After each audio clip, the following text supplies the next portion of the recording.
उससे पहले बड़ी खबर आपको बता दें, लखनऊ से मिल रही है बड़ी खबर। सीएम आवास पर 5 केडी पर मंत्रियों का आना शुरू हो गया है, क्योंकि 5 बजे बैठक होनी थी।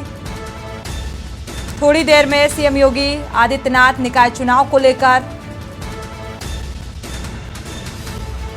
बातचीत करेंगे इस बैठक के दौरान, और कई मंत्री इसमें शामिल होंगे। प्रमुख सचिव गृह संजय प्रसाद, मंत्री बलदेव सिंह,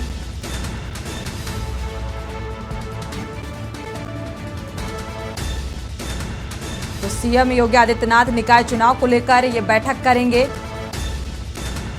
मंत्री संदीप सिंह, बेबी रानी मौर्य, मंत्री राकेश सचान भी इस बैठक का हिस्सा होंगे। प्रमुख सचिव गृह संजय प्रसाद, मंत्री बलदेव सिंह भी मौजूद रहेंगे।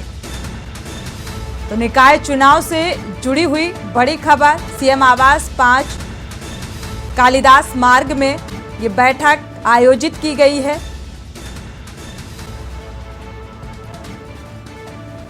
और कई मंत्रियों का पहुंचना भी शुरू हो गया है। मंत्री बलदेव सिंह भी इस बैठक का हिस्सा होंगे। प्रमुख गृह सचिव भी इस बैठक में शामिल होंगे।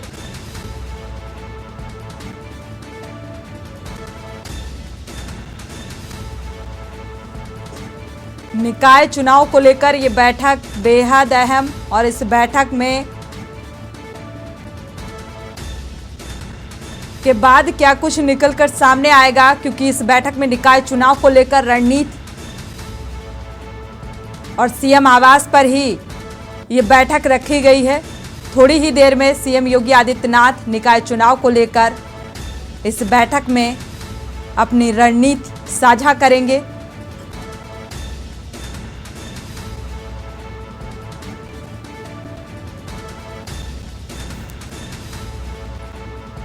तो इस लिहाज से ये बैठक बेहद अहम है। तो किसकी कितनी पकड़ है शहरी या ग्रामीण क्षेत्रों में, हर एक पार्टी ने कमर कस ली है निकाय चुनाव को लेकर, और निकाय चुनाव को लेकर ही सीएम आवास में ये बैठक रखी गई है।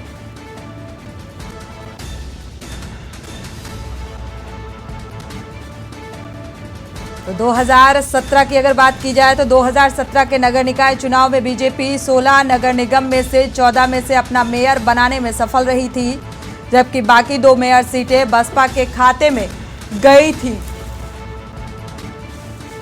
जुएब आलम संवाददाता इसी खबर पर जुड़े हुए हैं ज्यादा जानकारी के लिए। कितनी देर में ये बैठक शुरू हो जाएगी? बिल्कुल, देखिए ये बैठक शुरू हो चुकी है। मुख्यमंत्री आवास पर 5 बजे से ही मंत्रियों की गाड़ियों का आना सिलसिला शुरू हो गया था। Deputy CM Brajesh Pathak, Keshav Maurya deputy CM, इसके साथ ही परिवहन मंत्री दयाशंकर सिंह, वन मंत्री अनुशंकर सिंह, अरुण सक्सेना, जल मंत्री स्वतंत्र देव सिंह, माध्यमिक शिक्षा मंत्री, तमाम जो विभागों के मंत्री हैं, कैबिनेट मिनिस्टर्स हैं, वो 5 कालिदास आवास पहुंच चुके हैं, यानी सीएम आवास पहुंच चुके हैं, और बैठक अब शुरू हो चुकी है। फिलहाल ये बैठक जारी है। बैठक कितनी देर चलेगी इसका अभी कोई अंदाजा नहीं है, लेकिन इस बात का अंदाजा जरूर है कि बैठक में निकाय चुनाव को लेकर कड़े फैसले लिए जाने वाले हैं। किस तरह से ग्राउंड लेवल से प्रत्याशियों का चयन करना है, किस तरह से जो है इस बैठक के दौरान बीजेपी के कुछ उम्मीदवारों की टिकट कटने को लेकर भी क्या इस बैठक में साझा किया जा सकता है? इस बात को भी, क्या टिकट कट सकते हैं कुछ उम्मीदवारों के?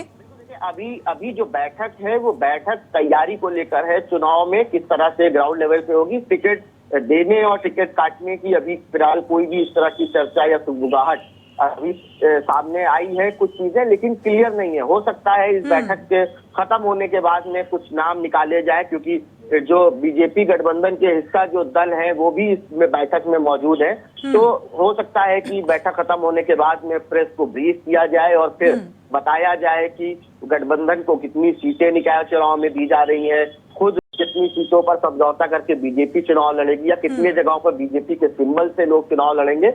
ये सभी चीजें निकलकर बैठक के बाद स्पष्ट होना दिखाई दे रहा है। जी बिल्कुल, जो है साथ ही ये बैठक 5 बजे से शुरू हो चुकी है।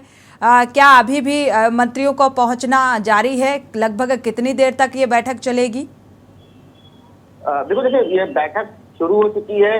मंत्री पहुंच लगभग जो मंत्री है वो सभी पहुंच चुके हैं। प्रदेश अध्यक्ष भी पहुंच गए हैं, इसके साथ ही संगठन मंत्री भी पहुंच गए हैं। जो गठबंधन के नेता हैं, जो दल है, वो भी पहुंचे हैं। इसके साथ ही जो पसमंदा समाज के मुस्लिम नेता हैं वो भी पहुंचे हैं और पसमंदा समाज को लेकर चर्चा होगी। मुस्लिमों को कैसे पार्टी में लाना है, कैसे टिकट वितरण करना है, कैसे मुस्लिम वोट और ओबीसी वोट को लेना है, इन सभी मुद्दों पे चर्चा होनी है।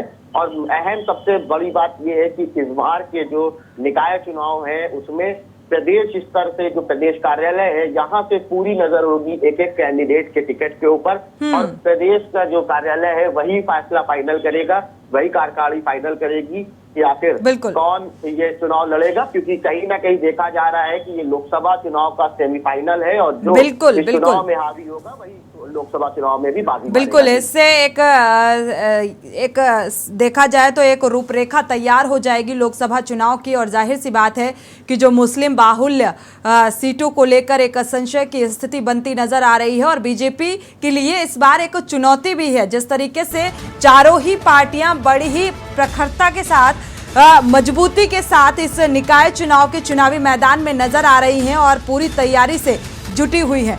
देखना यह होगा कि आने वाले समय में क्या कुछ किसका कितना बहुमत निकलकर सामने आता है।